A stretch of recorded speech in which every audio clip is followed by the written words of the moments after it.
I'm joined now by Ange. Hello, Ange. Hello, Andy. And you're looking at the back behind you.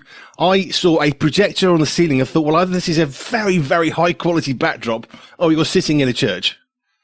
I'm sitting in my church, Andy, this morning. Yeah, my haven I live next door to the church, so I have the luxury of just being able to nip in and do something like this.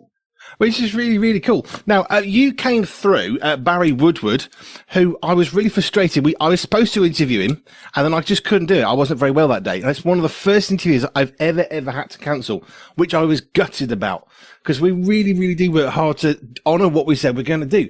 But you know what? Life happens sometimes, and you have to kind of roll with resistance a little bit.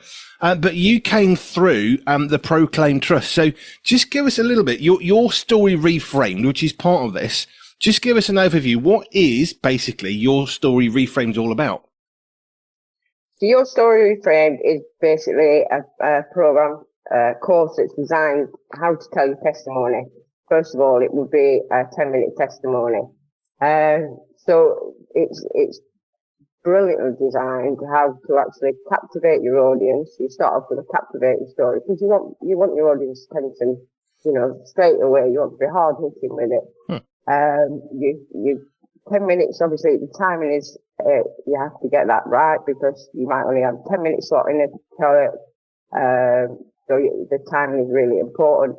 So you start the course, so it predominantly started on Zoom to begin with. So you'd have a training session, obviously with Barry and the other trainees on there, of how you're going to structure your testimony.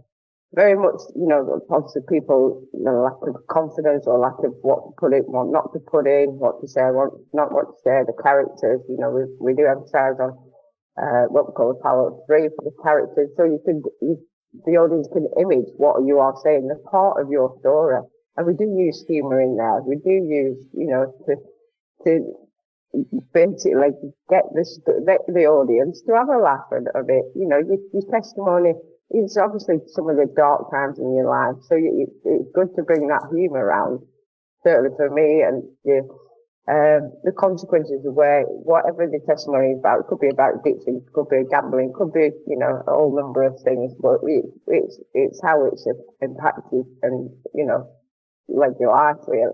And obviously the turning point is how God comes into it, your faith comes into it, how you've been transformed, how you've had that contact with God, how He's transformed your life, and you've turned your life around through your faith, through God's word, and you finish back with the captivating story. So you're taking your audience on a journey with you. I mean, you think 10 minutes in a long time, but it's so that's why it's pinnacle to get your points across really well, really captivating, so the audience are hanging off every word with you. And also, a lot of your people's testimonies, the audience relate to it. It might be part of their story. It might be, something they actually experienced in their lives. Therefore, it encourages them to tell a story. Everybody's got a story. Everybody's got a story. And we tell our testimony because it's God's evidence of what He can do, how He can transform you. When you think you're hopeless, He puts the hope in you. And the course is run over a year. So you do some in-house training as well, where you would stand up and do your first draft. Leading up to that, though, you can, with the trainers, you can book in Zooms,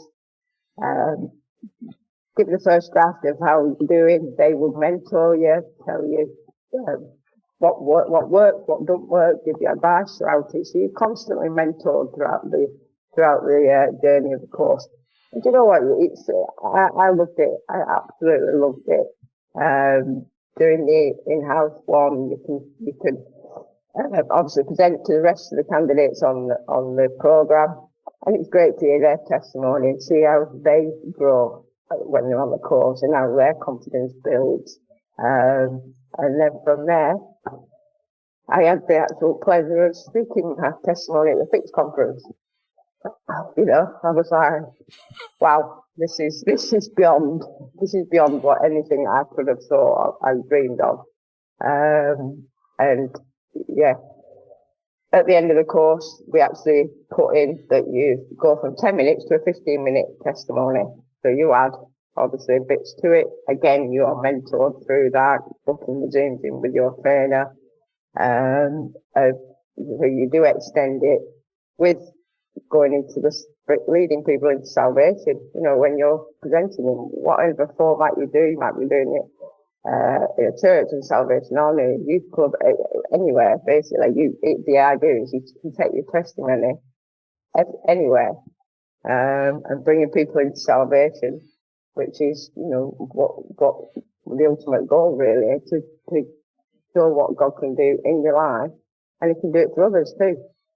So that's implemented at the end of the course, and that's where, yes, you do get your certificate of how you passed the course. I said this beforehand. I like a certificate. I've got a few that, for most people, oh, really? That's not very exciting. For me, do you know what? That actually shows I did something and somebody said, yes, they can do this. Whether it was my high ab license for a lorry mounted crane or a forklift license, which I've got a swimming certificate. Do you know, to have that recognition that you've taken a period of time, whether it's a week, a year, 10, it doesn't really matter. There's something that says they've worked at this and look, they've done it. Yeah. And you can tell all the candidates on that really do work at it. And, you know, certainly the outcome is how much, like I've already said, the confidence that people grow, and, you know, just being able to tell the testimony, help others. And yeah, I just loved it. I loved it. I really, really did. I'm guessing, so you can confirm or deny, but have you done lots of public speaking before you started the Your Story Framed course? I have, yes. With testimony style, I was in a Christian rehab called Hope House back in 2022-23. Obviously, my background is I was in addiction for 20 years. And going on that programme, we were called to go to many churches in Wales. The rehab was in Wales, and we were, you know, very much ushered on stage. Go and tell your testimony to all and sundry. You'd be like, well, do I have to today? Yeah, go on, God's got you. Off you go. Like, oh, you can have some cake after. But yeah, so I kind of had a background of doing my testimony in churches. With public speaking, I've done that. Yeah, numerous times I have, you know, regardless of my addiction, I still had a career. So yeah, I was supposed to public speak at work but this, and Barry actually came into Hope House to do a workshop with us. I think it was back in 2023. So he did a mini workshop of, Your Story Framed, which he does take over. I used to obviously take some to, rehabs, etc., prisons now. He'll tell you all about that. So we did do a mini workshop on that, and that's where he actually said to me, you should do this course. Alan. So that's why how I led to doing it a couple of years later when the time was right. You know, all that you said, the one thing that sticks out for me is you can have cake. If you do this, you get cake. Well, that was the church. That was the churches in Wales. I'd come, my handbag would be full of Welsh cakes by the end of the service, literally. Hey, look, cake works, food works. It doesn't matter what it is. So let's go back a bit then. So you've got a background of rehab. How's that been in your life? And not is it a good, bad question? Not a silly one, but how's that been? Is that something that happened in childhood? Is that through adult? How did you find yourself in that place? Back my childhood, there was no history of addiction, no violence, no money worries. We were kind of, on paper, pretty much a perfect family, really. But when my mum and dad divorced, which I naively think didn't half of the families like us, really didn't. That kind of give me a turning point in my life, and not a good one really, because there were two new families that were created, and I didn't know where I fit in anymore really. So I'm about 12-year-old. yeah, I found alcohol and it did something to me. It really, really did something to me. But I was, I was 12-year-old, 13-year-old, I was a teenager, you do the normal drinking on the park and but I never drank normally. I always drank more than anyone else. Um, but, I was alright at school. I was mainly sporty at school, so I was a confident kid because of sport and, so over the years, yeah, I started to rage singing in the club scene but I had a good job. So with regards to that, I went into drugs obviously with, started with the party drugs really. But that was, you just had a cup of tea. It was as normal as having a cup of tea to have drugs at the weekend. It really was. It was just part of the clubbing lifestyle. But again, the drinking was just, if I wasn't in the pub during the week, I would be at club at weekend. So after about 10 years of just the party lifestyle, really, I thought it was who I was. That was my identity. I did get married. I got married because I've seen the photos. It was all a bit of a blur, really. To be fair. But I did try to calm down because when I got to about 27, 28, the come downs of drinking drugs weren't good. I knew, it wasn't a good lifestyle in the end. And I did one along with children. So I was blessed with 2 daughters. So I did change for a while. I really, really was sensible. I think my ex-husband, used to walk around in a daze, like, shocked at how much I had changed at the time. But it didn't last because, my addiction was always there, really. And it wasn't long before the sneaky drinking started coming in because I was a mum. I had responsibilities. I couldn't be like I used to. I couldn't be mad at anymore. So that's when you begin to lead a double life kind of thing. So over the years, my marriage ended because of it. And then I was very much, typical. I always thought I was a strong person, so I will keep my daughters, I will still work, I'll keep the house, really I was, that one looking like everything's going on and my legs were going from underneath me. And slowly everything just starts to crumble around you. So going into my first rehab when, my friend is like, she found me in a pub. I'm sure she had a tracker on me over the years because she used to find me and instantly. I mean, there was a catalyst who was leading up to this, and she was like, "Ange, you're going in the rehab." And literally within 24 hours, I told work I need 6 months off because I'm an alcoholic. And she went, "Well, it's about time." Because everyone really knows. Everyone knows, and you think you're hiding it well. I had to give up my house. I had to go to the mid-girls' primary school. So Mum was going away for 6 months, and yada yada yada. And I went to my first treatment centre. That was in 2017. Concept program it was, and I thought, oh, this is all right. I've got time. I didn't have a dependency on alcohol then. I thought this is all right. I'm not working 6 months. I can easily give up alcohol. It's easy to give up alcohol in treatment centres because you can't go out and buy it. Yeah.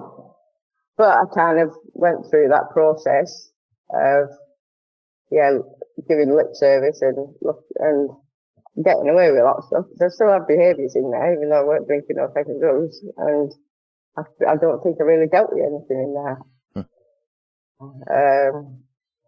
So there's been a few more treatment centres since then. A few more rehab, a few more when it got into the dependency stage, because when I realised that I ended up being dependent, that was a whole different ball game. Really was,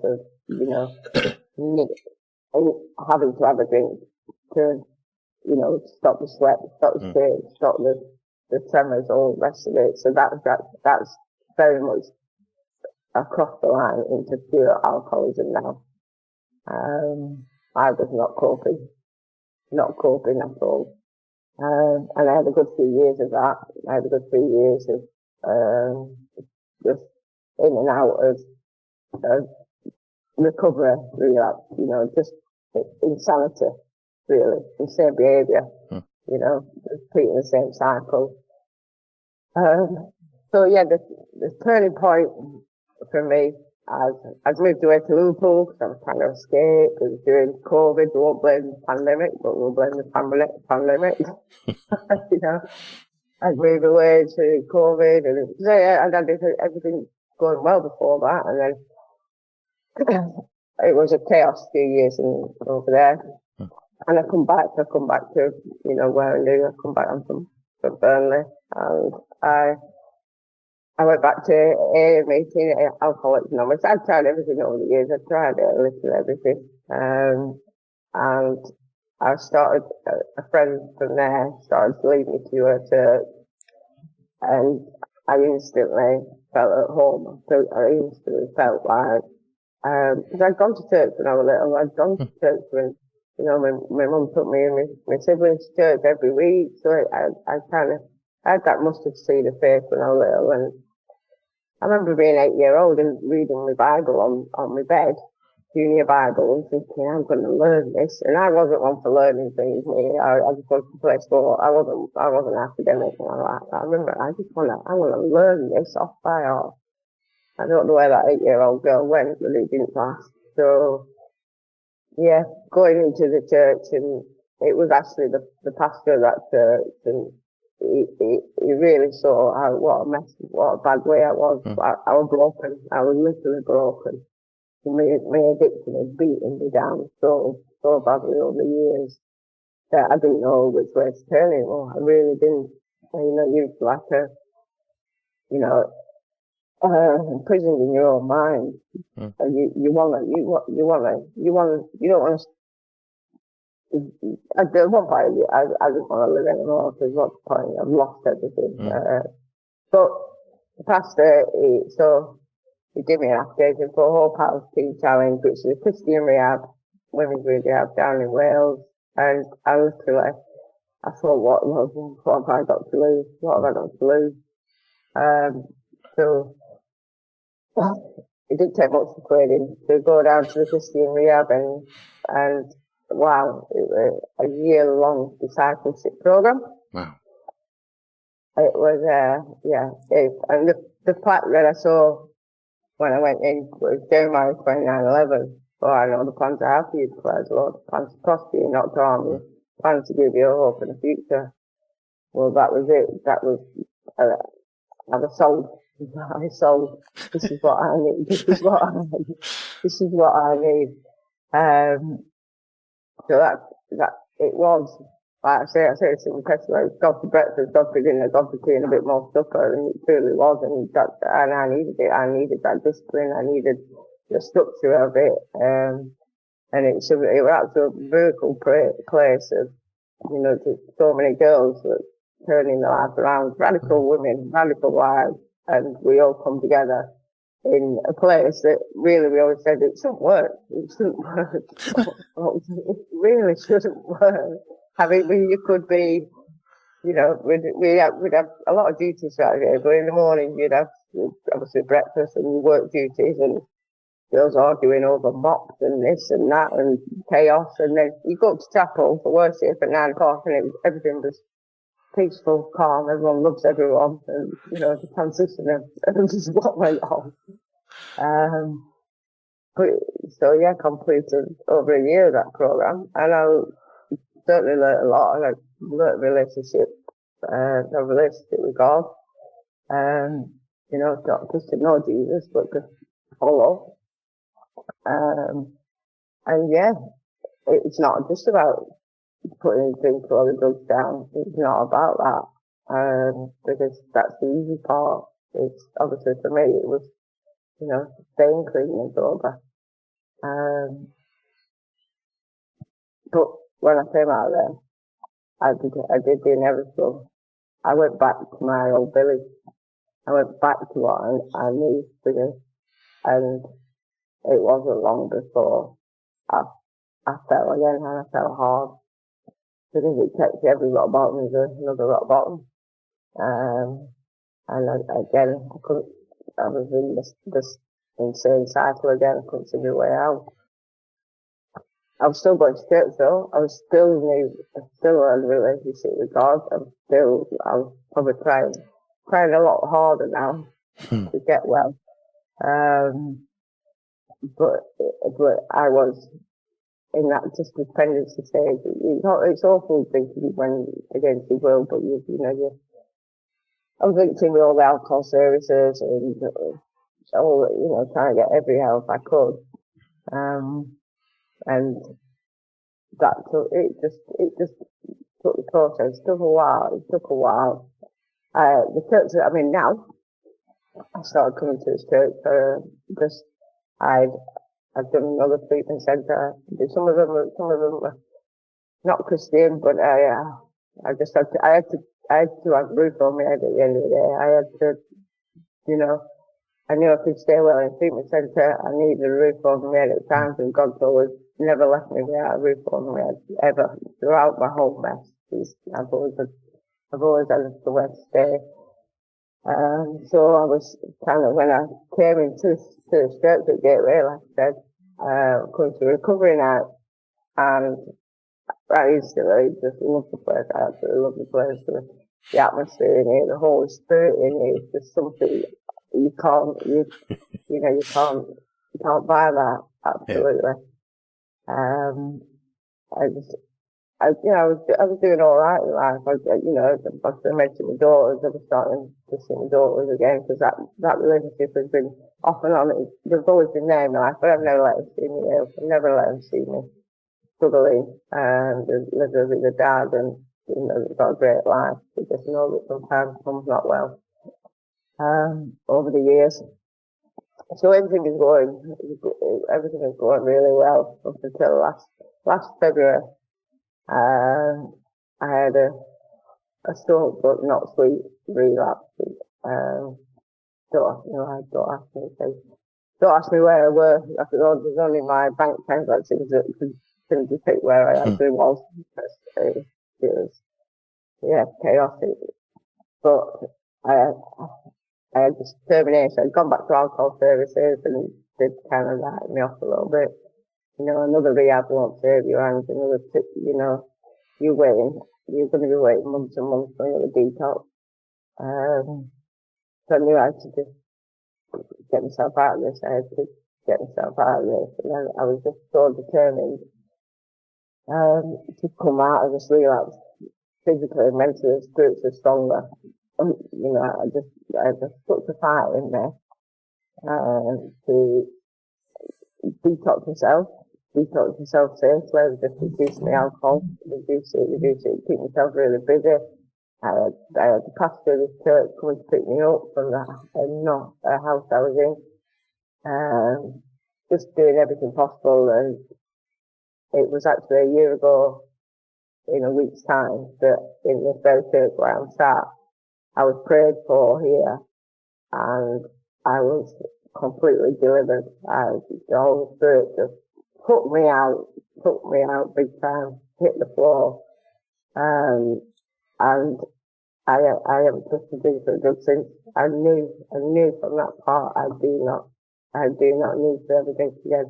I do not need to drink again. The next day, which normally I would have quite bad withdrawals, there was none of that. I still didn't feel great. I was still repairing, but I didn't have all the symptoms I would have had before. And from that day onwards, I've never ever looked back. Obviously, God don't wave a magic wand.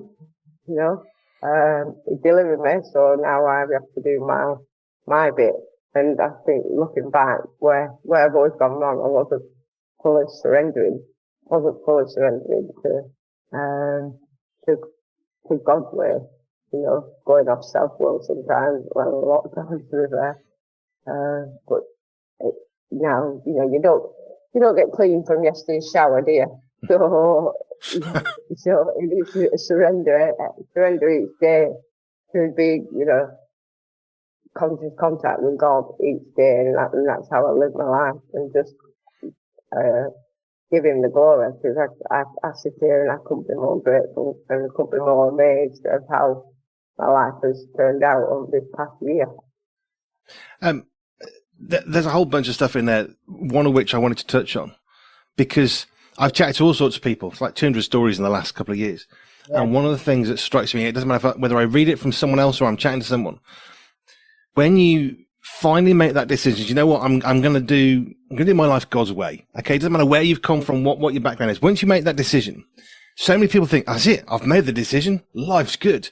But all the people I've spoken to, and I can't prove this, but it's usually, in my thoughts, about 2 to 3 years of process, of hardship, of slipping back to where you were, which is what you found. And it's not as clean and, clean cut as I think we want it to be, think it should be, hope it to be, because like you said, I love that one about you can't get clean from yesterday's shower. There's going to be a process and there has to be a journey. It can't be immediate. And the reason it can't be is because God is really gentle.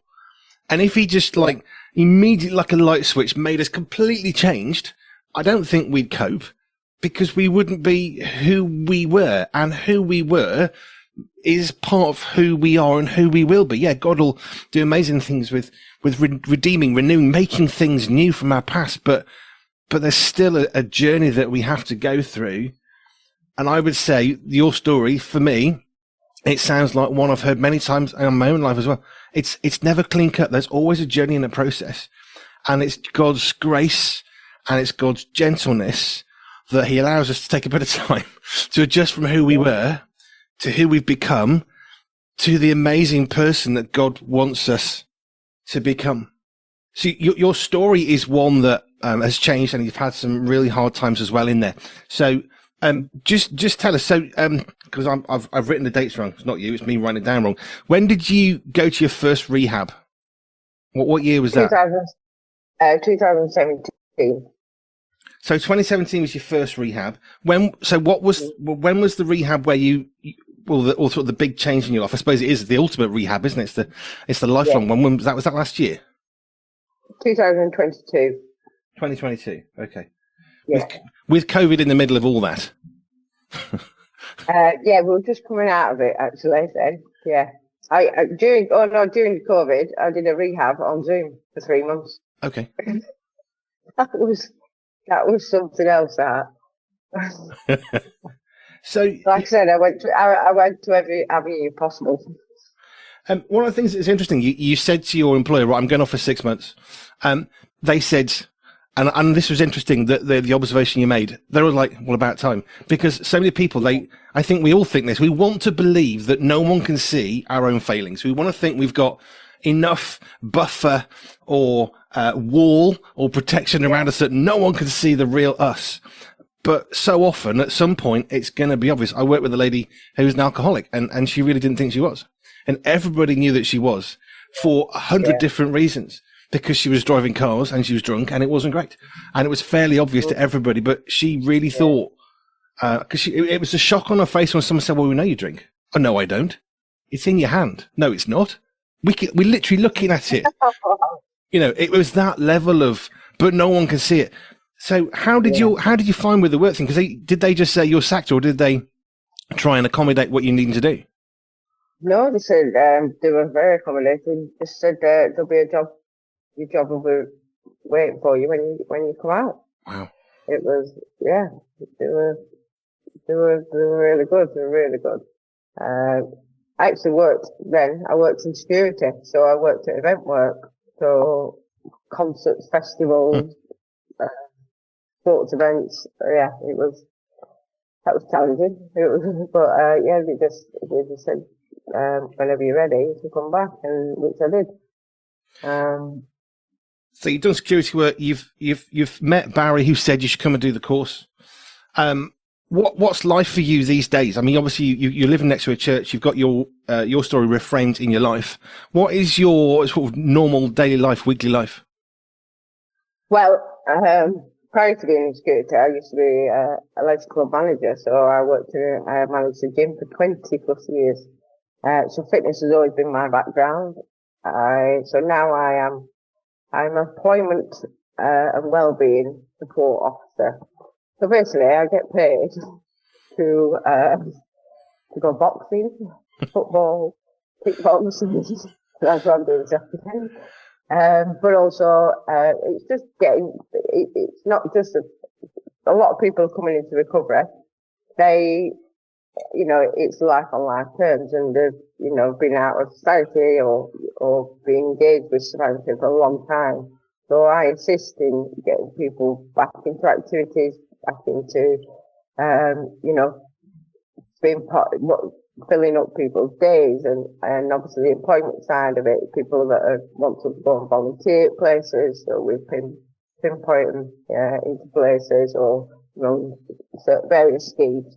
So my work is, giving back to the help that I've had over the years, and doing what I love. I absolutely love it, and I've also got the amazing opportunity that to say that with your story friend, so the new course has started 2026. I remember I just come out of boxing actually, and on Facebook it had all the new candidates 2026, and they'd all come up. They'd done their introductory morning, and they'd all come up, and I know God tells us not to be jealous, but I'm like, I'm a bit jealous. I'm not a part of it. My year's over with them. Yeah. And literally a couple of hours later, I got an email. Barry and the team had a meeting that morning, and it was a request. It was asking me, would I like to join the team training on this year's course? And I'm like, I was in shock, to tell you. I thought I'd play it cool. I'll wait 1.5 seconds before I reply. I said, of course I would. So yeah, that's part of. So I'm now helping with being a trainer on this year's course. So doing exactly what I got last year with candidates for this year's. So that. I mean, there's a heck of a life change story. Yeah. I still love that analogy. If you can't get clean off yesterday's shower, because I think most of us think, well, I've done the work. That's it. Off we go. Yeah. But as your own story demonstrates, not a really terrible childhood, pretty good home in many ways, like you said. But actually, these things they can come from left field. They just take us out. So how did I find myself here? But there is a journey and there is a process and there is a story. So you found yourself, I'm all good now, off we go. And then you stumble and you fall. But that's all of us. We all stumble and we all fall, depending where we've come from. I'm really glad for the pastor of the church you're at saying, let's try this one in Wales. But I love what you said. What have I got to lose? And so many people come to Christ saying, what have I got to lose? But the real question is, what have you got to gain? And obviously you will know now what it is that you have to gain. How has knowing about Jesus is obviously a good thing. How has having Jesus in your life, following his ways, how has that helped and shape the person you are today, sort of from the person that you were a year ago when you were just coming back out of another relapse? Certainly with, having the Holy Spirit is having that concept, having that conviction of, I know, of course we're brought up to know right from wrong, but do we always do right? Do we do a lot wrong? Yeah. I've got so much wrong in my life. I should have been a weather forecaster. They get it wrong all the time. You get away with it. So I hope in the Holy Spirit, having that guidance, waking up so peaceful. There's no chaos anymore. It's just obviously not everything's sunshine and lollipop in life as we know. But I'm able to deal with anything. Or if I can't, I know people that can. God's on my side. But it's just that peace and serenity that I have in life, and gratitude massive part of recovery is being grateful for what you've got, not what you've lost, just shiny things in life, all that, not what you've lost, it's what it's like you say, what have I got to lose, but everything I've gained, God does restore back. God does restore what the locusts have taken from you. When the time's right, it's all in God's timing now. I kept trying to rewrite my story all the time, and I just let go and let God now. And that's where the peace comes in, and it is, you can, other people see that in you. Other people have seen that in me, of how I'm just so brighter these days, and so much, everything's clearer, and everything's just balanced.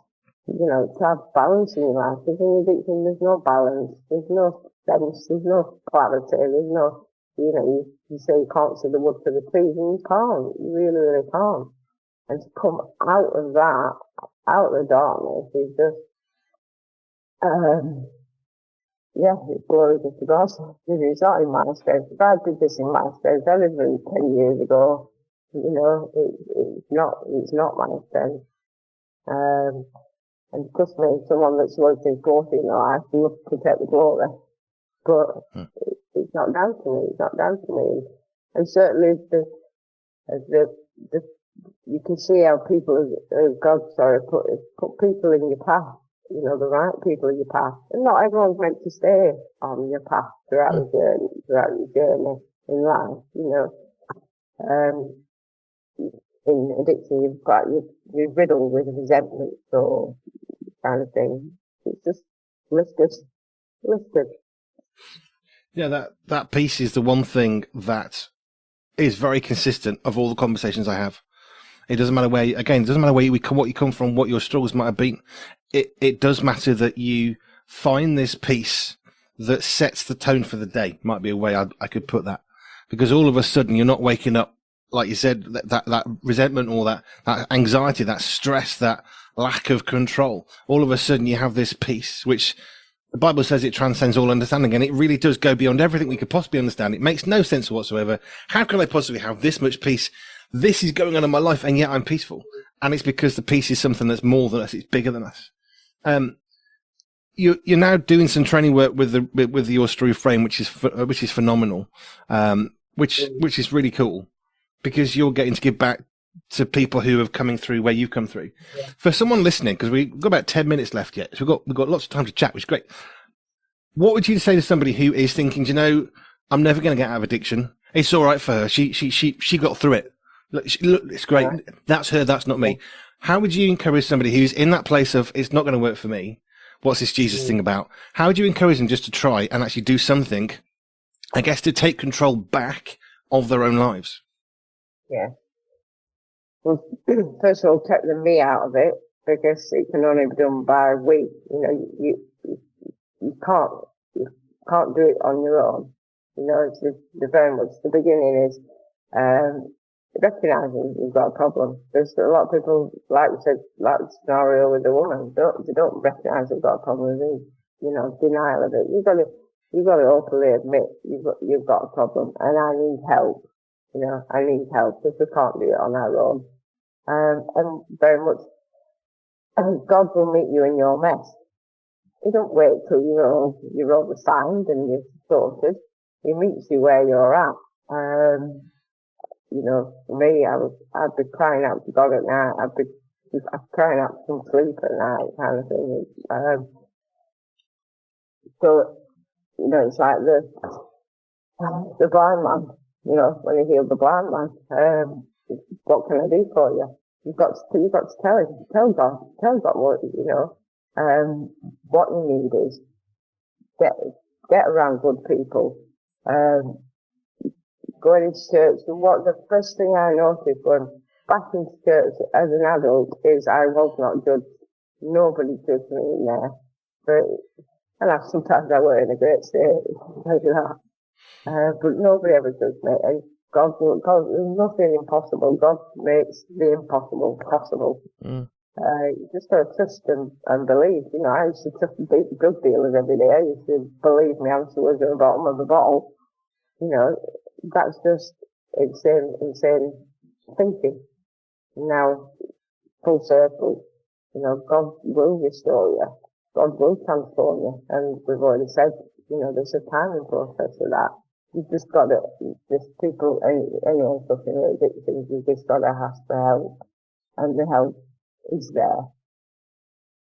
It is that asking for help though, because we're in a society, I'm only thinking about the UK with this one, we're in a society where everything is, you need to be independent, do your own thing and make it on your own. And that is completely the opposite of the model of the Bible, which, like you say, it's not about me, it's about we. It's not about you on your own. It's about being part of a family, and that family's there. I love how you feel part of the family if your story reframed. Like, why would you be? Why should you be part of that family? How could you feel that way? And yet you do. And that is the beauty of the cross. That is the beauty of what Jesus did, because we really are a part of the family. You talked about Hope Harris in Wales. I love how you talked about the chaos and then worship, peace. Yeah. Because that makes sense to me. But why would you all be in a room getting on at all? Well, you wouldn't. You probably shouldn't in any other context, except for the fact that Jesus Christ is in the middle. That's the source of the peace, the reason that gives us the hope for the day ahead, for the week ahead. And that's what I see through the story that you've been talking about in your own life, is there was that weaving of an 8-year-old girl, and you're saying, what happened to her? I guess you got battered by life, probably. That's what sadly happens so often. And yet you knew you wanted this bit of God. And it sounds like he's never actually left you, but perhaps you pushed him away at various times or just lost sight of him. But that's a beautiful thing about God. He's ever faithful. And he stays by us. It's like, I'm still here. Do you want some help? Okay. Well, you go off. Let's come back when you're ready, because that's God's way. And he pursues us, but he pursues us in the most beautifully gentle of ways, protects us from various things as we go along. You can see that as you look back, can't you? It's like, well, I did that. That was really bad, but not quite that bit. And that's God's protection, because he's there for you. You're now helping people. I guess that's kind of cool. I mean, I suppose from your past, having worked a bit in that and now doing it in a very different context, but doing it, with, I suppose through the perspective of being somebody who knows they need Christ and has now got that relationship with Jesus in their lives, you get to help other people. How does fitness really help people with that kind of getting better? Is it really important part to be fit, or is it just, it's a nice extra? Where do you think that balance is in? Well, I think, you know, you can defining fitness. You know, some people's scale of fitness could be a lot higher than others. The activities we run, it's about, you know, connection. Everyone is connected. We're not supposed to be alone. So, you know, connecting, getting people involved, and, you know, health and well-being. You know, health is the new wealth, isn't it? So getting people, you know, engaging in activities, starting feeling better within themselves. You know, your healthy body, healthy mind. And, you know, certainly with people with the boxing, they've grown in so much confidence, and just, you can tell someone before a session and the difference after a session. You're releasing all your natural highs at the end of the day now. You know, that's what we're all about. And yeah, the connection is massive. The connection is, what we all need. But yeah, it's certainly, you know, mental health, obviously, exercise is the best prescription for mental health. 100%. It does. I mean, I'm struggling to walk at the moment because I've got a problem with one of my nerves. I've got a problem with some heart meds, and it's really frustrating because I've walked all the time. I can go 3-4 walks a day. It's I suppose, just my disconnection from a busy office, and we go out for a walk, and it's really frustrating that I can't at the moment. It'll come back. I know it will. But in this season of my life, it's really frustrating because the one thing I want to do that I've always done, which is go for a 20-minute walk, I physically can't do. And, you have to try and get through and find other ways. So I'm learning patience and perseverance. The one thing I can't do when I'm frustrated, I can't go for a walk. I just have to deal with it in a different way. But there is another way, and that's kind of the point. It may not be what I've always done, and I'm confident it'll come back in weeks or months or whatever, and I'll be able to do what I've always done of going for a walk. But there are things that we can do to help, and whether it is exercise, like you say, different levels, people at different levels. I've just been chatting to a guy who's about to paddle board around the British Isles. I'm not at that level, sorry, canoe rather. I'm not at that level of fitness. Probably ever, actually, at this stage of my life. I'm probably never going to be able to do that. I'd have a go, possibly, but he's at a different level of fitness, and we are different, but the differences, they actually matter, because if we were all the same, it would be really boring in society. Yeah. But the element of family is people who can hold us to account, which clearly that pastor in their own way back along did. Kind of called you to account and said, you need to go over here. And that's a healthy thing. We don't like to be told what to do. Sometimes it's really beneficial. If folk are thinking, hey, your story, your friend, that's really cool. How do I get my story out there? It's not about that. It's about your story for testimonies. Do you find yourself with a greater confidence now when you're arriving somewhere to share your story? Yes, I do. Yes. And that, there's a, I know it. I know they say, what's your story? How could you not know it? But it is about delivering it with confidence, knowing that because it say it's only 10 minutes, there's key factors to make sure you get across. And it's knowing your audience as well, because, different places do adapt it slightly to what the audience, different kind of audiences might have a different, slightly spin off on the testimony, if I'm doing it with, maybe the older age range, I'm not going to talk about being in a beat for 10 years. You get what I'm saying? So I wouldn't, you can adapt it to what your audience is, but certainly I have, a lot more confident with it. I know the reason I'm doing it. Know the reason is to help others, to encourage them to do their story, is to give God the glory now. And carrying that message. Like you said about someone that's in addiction now, they don't think they can get out of it. Well, we're living proof. You can. You just believe and put the action in. So it does require, you do have to put the work in. I'm at a daily reprieve from my addiction. I believe I'm delivered. I am delivered. But I've also, like we said, you can't be complacent about it. Ange, thank you. I love hearing stories. It's one of my greatest privileges. I get to do a lot. I get to hear a lot of people's stories about their life. I see the interweaving kind of nature of God's Holy Spirit weaving through the life. I mean, you had it from 8-year-old reading a Bible through to today. And although it seems kind of chaotic and messy as you look back, actually, you can still see the beautiful sort of straight line of God that's there through all of your life. And you're now living testimony of that. I'm always amazed when I hear somebody who says, I was addicted, but God's transforming. The thing that always strikes me is if we've got an addiction, it's filling a hole of some sort in our life. There's some gap somewhere. And the thing is, if it was really horrible and terrible, we wouldn't even start considering it. But it's kind of fun. It's good to start with. So it fills his gap. And when you get rid of it, you still got the gap. And if you don't fill that with Jesus or the Holy Spirit, then you're going to fill it with something else. Probably the last thing that goes perfectly back into where it was. So, your life, your story is such a clear reason why it's not enough just to be not addicted anymore, because you actually need something else. You need a healthy, righteous focus. So, I loved how you've brought all that through your story. And thank you. You're going to have to wrap it up, but, I'm really grateful for you taking some time to share your story. I love that you're helping people, not just through your story reframed and actually sharing your story, but the very nature of your job is helping people in a different thing. But again, it's part of your past that God's brought forwards. It's that passion and love for fitness. And now you get to use that in a whole different context. And that's the bit I love about these stories. Whoever I'm talking to from all over the world is that nothing's wasted with God. And clearly, it's not wasted with you either. Ange, thank you. I'm going to let you get on with your day. Really appreciate your time today. Thank you. Thank you, Andy. The very first edition of our brand new monthly magazine, By Men for Men, hits the streets from the 1st of May. Pure Men's Mag is go. We've pulled together the very best writers we could find, scouring the earth, looking high and low, which means we've done the hard work for you. All you have to do is grab yourself a subscription. We've got digital subscriptions available everywhere via our website, or a 6-month subscription of these high-quality, non-digital, tactile interfacing devices. They don't crash, they don't need updates, the battery is always at 100%, And even better, a brand new one appears every single month. Just head yourself over to www.puremensmag.com and grab yourself a copy. These are by men, for men, and always AI free. Pure Men's Mag is a go.